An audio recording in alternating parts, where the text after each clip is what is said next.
Complex number शुरू किए थे, बस हेडिंग लिखे थे और इमेजिनरी नंबर के बारे में बात कर रहे थे।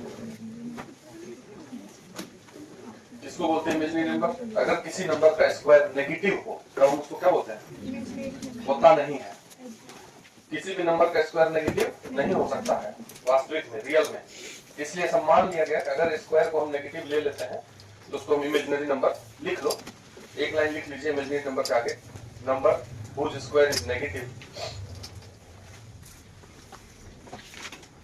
ये नंबर भी लिख लीजिए, ये number whose square is negative,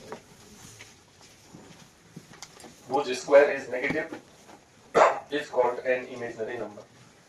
आइए is called an imaginary number। Imaginary number बोलते हैं इसको, नहीं? X square plus 1 equal to 0 को हम सॉल्व कर रहे थे तो ये इक्वेशन सॉल्व नहीं होगा। ये इक्वेशन तभी सॉल्व होगा जब एक्स स्क्वायर का वैल्यू -1 हो जाए, तब में -1 + 1 0 होगा। इसको सॉल्व होने के लिए रियल में कोई एक्स यहाँ पे नहीं है, तो इसलिए हम अपने मन से मान लिए कि एक्स स्क्वायर जब -1 होगा तभी ये इक्वेशन सॉल्व होगा, और एक्स स्क्वायर -1 होता नहीं है। ठीक, तो किस नंबर का स्क्वायर -1 है उसी को इमेजिनरी नंबर मान लिया गया। तो यहाँ से अगर एक्स निकालेंगे तो -1 का रूट जो होता नहीं है इसी को आयोटा बोल दिया गया, आई। ठीक है, आई क्या होता है? -1 का रूट। नहीं, आई का वैल्यू क्या होता है? -1 का रूट। अगर हम इसी को स्क्वायर करें दोनों तरफ तो आई स्क्वायर हो जाएगा, और इधर स्क्वायर करोगे तो रूट हट जाएगा, तो आई स्क्वायर का वैल्यू क्या हो गया? -1। फिर से दोनों तरफ अगर आई इंटू करो तो आई स्क्वायर में आई इंटू करेंगे तो क्या हो जाएगा? आई क्यूब। और इधर आई इंटू करोगे तो क्या होगा? -1 इंटू आई, माइनस आई। तो आई क्यूब जहां भी आएगा उसके बदले क्या रखेंगे हम? -आई।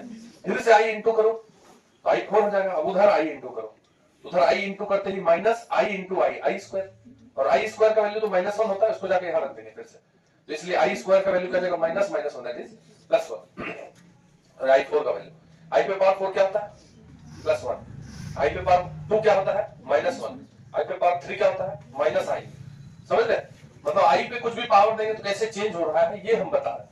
अगर फिर से इसमें आई इंटू करो 4 वाले में तो 5 हो जाएगा, इधर आई इंटू करो तो आई पे पावर 5 क्या हुआ?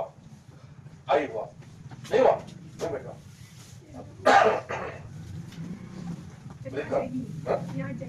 तो अगर आई और इंटू किया जाए इसमें, आई पे पावर आई और इंटू किया जाए तो आई पे पावर 6, इधर आई इंटू करोगे क्या होगा? आई स्क्वायर दैट इज -1। फिर आई इंटू करोगे तो आई पावर 7, इधर आई इंटू करो -1 इंटू आई, -i। फिर आई इंटू करो तो आई पावर 8, और यहाँ आई इंटू करोगे तो -i स्क्वायर। आई स्क्वायर जब -1 होता है तो -i स्क्वायर +1 होगा।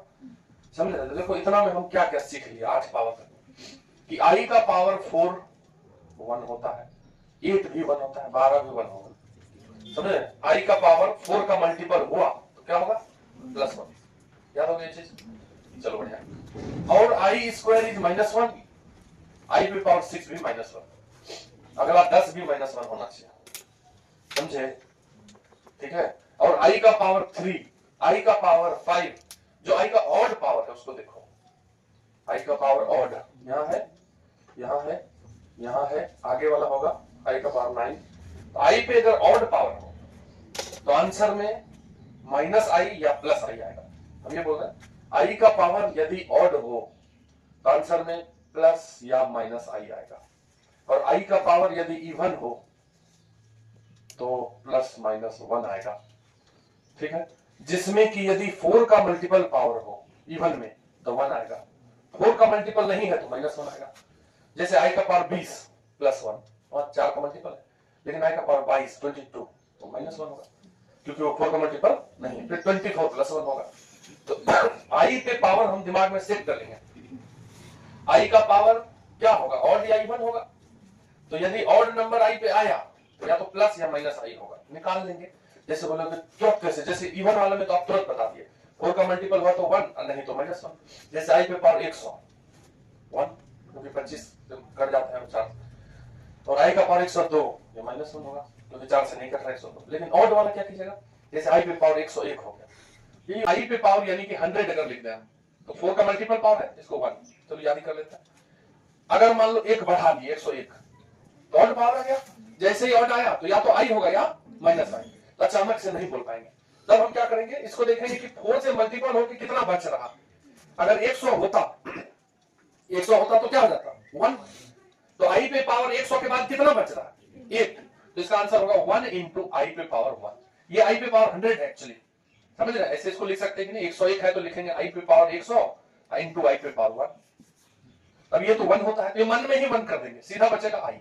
जैसे मान लो आई पे पावर 102 कर दिए, इवन है तो आंसर होगा +1 -1, दोनों में से कोई है। 4 से कट रहा है 102 -1, डायरेक्ट मान लेंगे। ठीक, अब आई पे पावर 103, तो तुम बोलोगे कि 103, तो 4 से कटाते हैं, 100 तो कट जाता, वो 1 हो गया, बचा कितना 3, तो आई क्यूब बचा। इसको भी नहीं आता सॉल्व करना, फिर आई स्क्वायर इंटू आई लिख देंगे। अगर नहीं आता है तो आई स्क्वायर का वैल्यू -1 होता है, तो -1 इंटू आई माइनस आई। ऐसे आई क्यूब, ये आज को तो याद होना चाहिए, आई क्यूब का वैल्यू -1 माइनस आई, तो ही आई कोई भी वैल्यू दे देते हैं हम, आई टू द पावर 73। 4 से कटाओ, कौन कटेगा 72 कट जाता है 18 से, ये वो आई बचा, यानी आई आंसर होगा। समझ गए बात क्या बोले? सीधा 4 से कटाएंगे, अगर कट रहा है तो कितना आई बचता है, तो ये आंसर होगा। एक बार इसको लिख लीजिए, आई का power of I, find value of I to the power 29 plus 1 by I to the power 29। देखो क्या है, सिंपल है। अब आई पे पावर 29 को सॉल्व करना तो मैदान खेल है। 4 से कटा कितना बचेगा 1, मतलब आई है। आई पे पावर 29 को आई लिखेंगे, इसमें अगर किसी को भी दिक्कत हो पूछ लो। 29 पावर है, इसको 4 से भाग दो, 28 रहता तो कट जाता, एक है ना बचा। तो वो जो आई पे पावर 28 है वो 1 होता है, क्योंकि 4 से कटने वाला पावर, तो यहाँ केवल आई बच जाएगा। ऐसे ही सॉल्व करता है, समझ ले बात को? या ऐसे सोचो कि 29 पावर है तो इसको लिख सकते हो आई पे पावर 28 इंटू आई पे पावर 1, तब दोनों मिलकर 29 हुआ, तो इसका वैल्यू 1 हुआ, क्योंकि पावर जो है वो मल्टीपल ऑफ 4 है आई। तो ये हो गया आई और ये हो गया 1 बाई आई। बोलो क्या सॉल्व कर देते हैं एलसीएम लेके, तो आई ये आई स्क्वायर माइनस +1, आई स्क्वायर वैल्यू कितना होता है -1 प्लस 1 ऊपर ही 0 हो गया, खत्म। Find value of I plus 2i square plus 3i cube plus 4i4। चलो सॉल्व करो। अब आई तो आई है, इसका कुछ वैल्यू नहीं बताया, रूट अंडर -1 बताया, छोड़ दो ये, ठीक है। आई स्क्वायर इज -1, तो you get 2 into -1, I cube is बोलो माइनस आई। 4 को तो हमेशा याद रखो, आई स्क्वायर -1, आई क्यूब माइनस आई पर 4 प्लस 1, ये 3 हुआ, मौखिक चलन 6 सब, ठीक है। तो आई पे पावर 4 इज 1, ये देखो लेके आओगे आई -2 -3i प्लस 4। अभी हम कॉम्प्लेक्स नंबर नहीं पढ़ाए हैं, ठीक है। अभी हम खाली क्या बता रहे हैं, इमेजिनरी नंबर। जब किसी दो चीजों को जोड़ा जाता है तो उसको सेम कैटेगरी में होना चाहिए, तभी जोड़ना है, एडिशन का रूल ही है, नहीं तो गड़बड़, समझ रहे हैं? तो सेम उसी प्रकार से यदि हम जोड़ घटा कर रहे हैं तो ये 4 और 2 तो जोड़ घटा हो जाएगा, लेकिन ये आई दूसरा क्वांटिटी हो गया, इसी को इमेजिनरी नंबर बोलते हैं। तो रियल नंबर और इमेजिनरी नंबर कभी नहीं जुड़ता, ये नहीं कि तुम रियल और इमेजिनरी जोड़ते चले जाओगे। तो 4 - 2 होगा, क्या बच गया 2, और ये दोनों एक साथ कर दो, एगो है आई एगो है -3i, तो -2i बचेगा। यही आंसर कर देंगे, इसको नहीं जोड़ घटा कर देंगे, ये छोड़ दिया आंसर, समझ लेंगे बात। क्या आंसर आया 2 - 2i। अब इधर देखिए ध्यान से, ये तो इससे रिलेटेड बात बड़े एग्जाम में भी आया है। एक्चुअली हम 4 ही नंबर लिखे हैं और ये पैटर्न बना था, इधर देखो पैटर्न क्या है, आई स्क्वायर में ये 2 लगा हुआ है, मतलब 2i स्क्वायर, फिर जो यहाँ है वही पावर में, जो यहाँ है वही।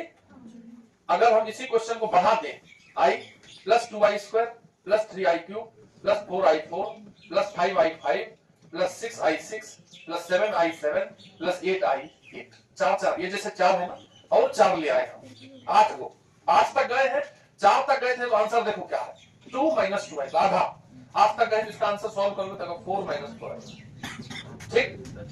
एक बार कहीं पूछ लिया 32 जो था, i plus 2i square plus 3i cube, और ये आ सकता है तुमको कहीं भी, कोई ये 2 साल के अंदर में कहीं सामने आ जाएगा, ठीक है। कोई भी अगर 12th लेवल का एग्जाम देंगे ही कोई ना कोई, लगभग बच्चा देता है, तो इसमें लिखा रहेगा 64 को 32 को, ऐसा करके 4 के मल्टीपल, जैसे इसको लिखते गए ऐसे करते गए, लास्ट में बोलते 32i to the power 32, answer बोलिए।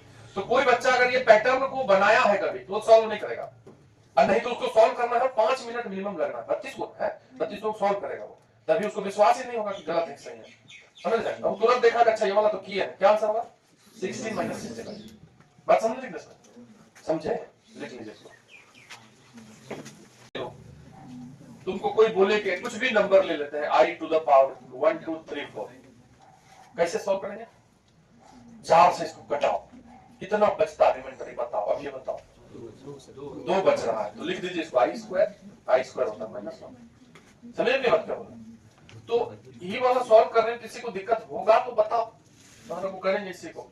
अब लिख देंगे 1 2 3 5, ऐसे कर लेंगे 2 3 4 1, कुछ से कुछ नंबर लेने करके सॉल्व करते जाएंगे, डिवीजन करते जाएंगे। बोलो बोलो, हटा दिया था। चलिए चलिए चलिए, लिखिए कॉम्प्लेक्स नंबर, वापस लिखो कॉम्प्लेक्स नंबर, इमेजिनरी नंबर के बाद कॉम्प्लेक्स नंबर।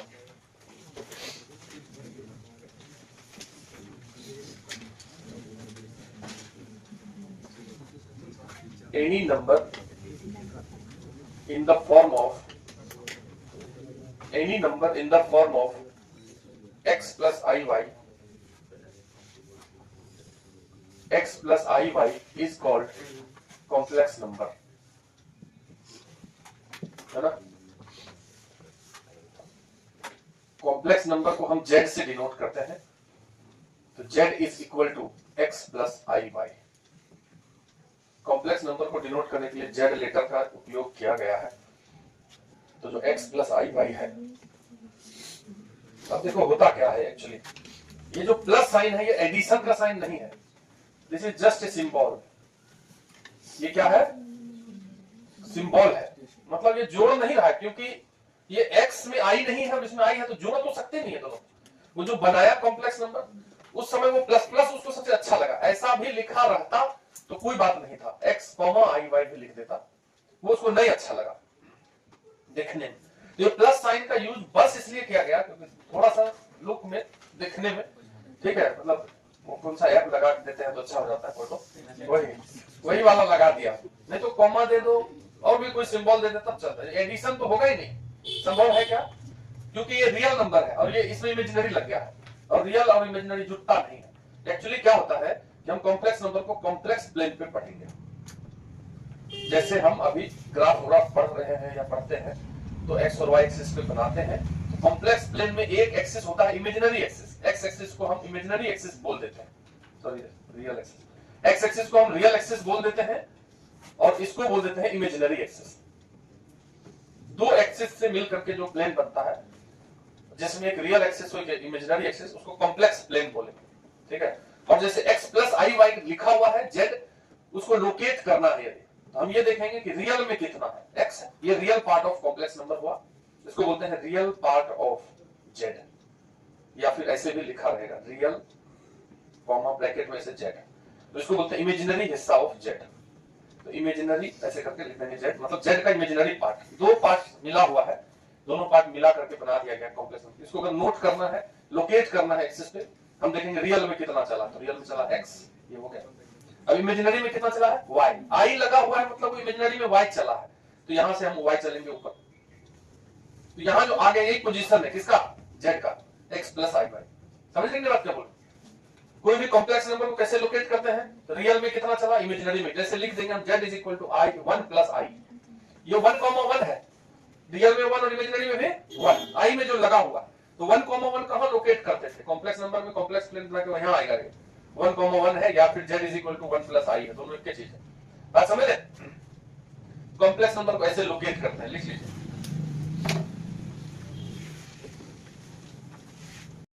तो ये रियल पार्ट वाला लिखे नहीं वाला, x क्या है, रियल पार्ट ऑफ z है, और y क्या है, इमेजिनरी हिस्सा of z, imaginary part of z, ठीक है।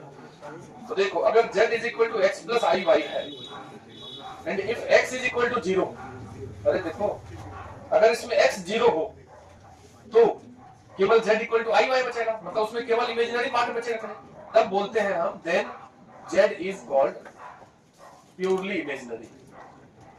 किसी कॉम्प्लेक्स नंबर को प्योरली इमेजिनरी कब बोलते हैं, जब उसका रियल हिस्सा 0 हो, कम खत्म। और अगर y इक्वल टू 0 हो तब z को क्या बोलेंगे, then z is called purely imaginary, purely real, ठीक है। प्योरली रियल, ये लिख लीजिए नीचे में, क्योंकि प्योरली रियल प्योरली इमेजिनरी बोल के कई बार क्वेश्चन आएगा सामने। तो लगा ये कॉम्प्लेक्स नंबर प्योरली इमेजिनरी है तो क्या है, तो ऐसे बोल देगा। प्योरली इमेजिनरी मतलब real part 0।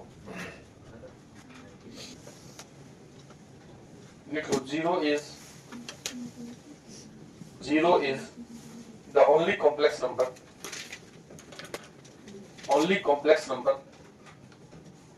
which is both purely imaginary and purely real, which is both purely real and purely imaginary। कोई ऐसे बात करे जीरो क्या है, जीरो को क्या बोलेंगे, जीरो को दोनों कैटेगरी में लाते हैं, उसका दोनों जीरो है, रियल पार्ट में जीरो है, जीरो प्लस जीरो आई हुआ, इमेजिनरी पार्ट में जीरो है।